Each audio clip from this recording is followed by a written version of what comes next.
আনৰ ছোৱালীজনীক ইমানখিনিয়ে কষ্ট দিব যিমানখিনি আপোনাৰ ছোৱালীজনীয়ে আন এখন ঘৰত গৈ সহিব পাৰে। মৰ্ণিং গাইজ, মানুহজনৰ কাৰণে এয়া হালকা ফুলকা ব্ৰেকফাষ্ট। মই এয়াও খাওঁ আৰু যি পাওঁ আৰু খাই লওঁ ৰাতিপুৱা, কাৰণ মই যিমান খাওঁ মানে শকত নহয়ে। আৰু এইফালে পাৰ্চেল জিন্দাবাদ, ৰাতিপুৱা আহি গ'ল পাৰ্চেল। আৰু কিনো আহিছে আপোনালোকে চাবলৈ পাব।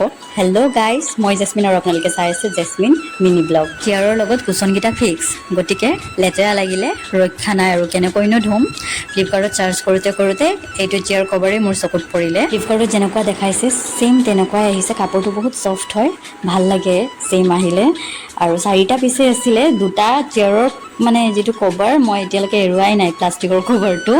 4টাৰে কাম চলাম। আৰু ইফালে দুপৰীয়াৰ সাজত ৰাজমাহ আলু জহা ভোলেৰে বনাইছিলোঁ। চেণ্টটো মানে ইমান ধুনীয়া আহিছে নহয়। আৰু এইফালে আমৰ আচাৰ, লগতে ভেন্দি ফ্ৰাই কৰিছোঁ।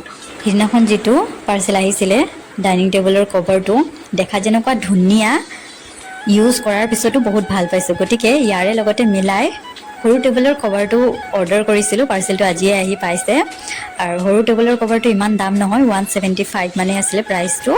অনলাইনৰ পৰা অৰ্ডাৰ কৰা বস্তুবোৰ কেতিয়াবা বেয়াও আহে, কোৱালিটিটো মানে যেনেকুৱা দেখা হয় তেনেকুৱা নাহে, কিন্তু ভবামতে আহিলে মনটো মানে একদম হেপ্পী হৈ যায়।